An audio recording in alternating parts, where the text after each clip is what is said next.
예, 전체적 맥락에서 보면 대통령 입장에선 지금 상황이 답답하기도 하고 화도 나고 그랬던 것 같습니다. 본인의 진정성을 국민들이 알아주지 않는 데 대한 서운함도 있었을 거고요. 하지만 잘잘못은 결국 국민이 판단할 것이기 때문에 대통령이 직접 나선 오늘 발언 역시 정치적 승부수로 볼 수 있습니다. 대통령실을 출입하는 김정우 기자 나와 있습니다. 자, 김 기자 어서 오십시오.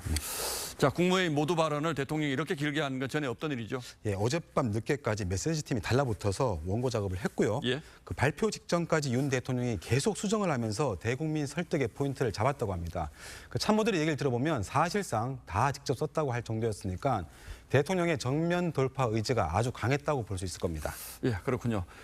문재인 정부를 아주 강하게 직접 비판하는 게 눈에 띄었는데 역시 대국민 설득의 시작점은 거기다 이렇게 봐야 되겠네요. 윤 대통령이 그 부분을 상당히 길게 설명을 했습니다. 예. 요약하면 그 문재인 정부가 위안부 협정을 사실상 파기를 했고 그 징용 판결 이후에 일본이 수출 규제 조치를 하니까 경제와 안보를 포함한 대부분의 양국 교류를 크게 축소시키면서 그 피해를 국민들이 부담하게 됐다는 주장입니다. 이 상황을 방치하면 한일 관계는 회복하기가 어렵게 되고 미래 세대에도 큰 부담을 지우는 그런 거여서 통치자로서 결단하게 됐다 이런 점을 강조했습니다. 예, 박정희, 김대중 두 전직 대통령을 언급한 건 이제 그 반대의 경우겠고요. 예, 그 윤 대통령이 그 한일 청구권 협정을 맺었던 당시에도 반대가 심했다고 했는데 직접 한번 들어보겠습니다.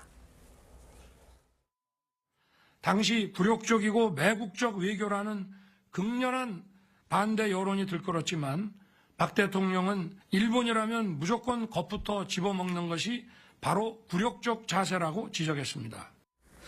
저희가 직접 당시 그 언론 보도를 찾아봤는데 그 망국적인 처사, 국민 우롱, 독선적 사고방식이란 야당의 비판이 거셌고요.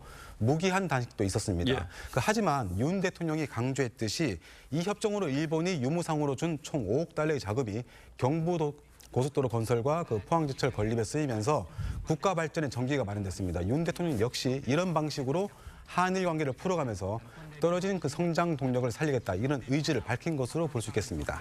김대중 전 대통령의 결단을 반복적으로 언급한 건 이 문제는 이념과 관계없는 문제다. 이걸 강조한 것이겠죠? 예, 그 실제 역대 정부에서 그 한일 관계가 가장 좋았던 게 바로 김대중 정부였습니다. 그 민주당이 김대중 정신을 계승하고 있는 만큼 과거보다는 미래에 초점을 둔 김대중 전 대통령의 한일 관계 철학을 윤석열 정부가 그 계승하고 있다는 걸 강조하고 있는 겁니다. 실제 윤 대통령은 그 박정희 전 대통령의 한일 회담 특별 담화문하고 김 전 대통령의 연설문을 모두 읽고 메시지를 정리했다고 합니다.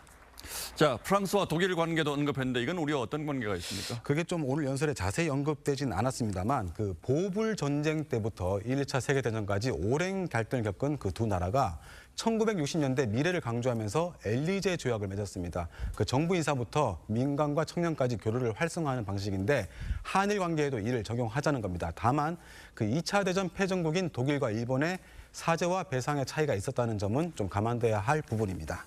예, 뭐 내용은 이제 충분히 이해가 됐습니다. 그런데 일본에서 충분한 호응 조치가 나오지 않는다면 대통령이 오늘 이렇게 길게 얘기한 게 또다시 부담이 되지 않겠습니까? 네, 맞습니다. 그 이번 정부 해법 발표는 다소 좀 서두른 측면도 있습니다. 그 다음 달 23일 지방선거를 앞두고 있는 기시다 정부 입장에서도 그 관계 개선의 로드맵이 필요했을 겁니다. 예. 정상회담 이후에 일본 언론들이 우리에게 불리한 보도들을 내는 것도 일본 내부의 정치적 환경을 간접적으로 설명한다고 볼 수 있습니다. 다만 윤 대통령의 그 방일 이후에 일본 내 여론도 우호적으로 바뀌고 있어서 추가적인 정상회담을 통해서 상황을 진전시킬 가능성은 충분해 보입니다. 예, 국익을 챙겨야 하는 대통령의 입장 그리고 국민 감정 사이의 괴리 이걸 어떻게 좁히느냐 이게 관건이 되겠군요. 예, 그렇습니다. 예, 김정우 기자 잘 들었습니다.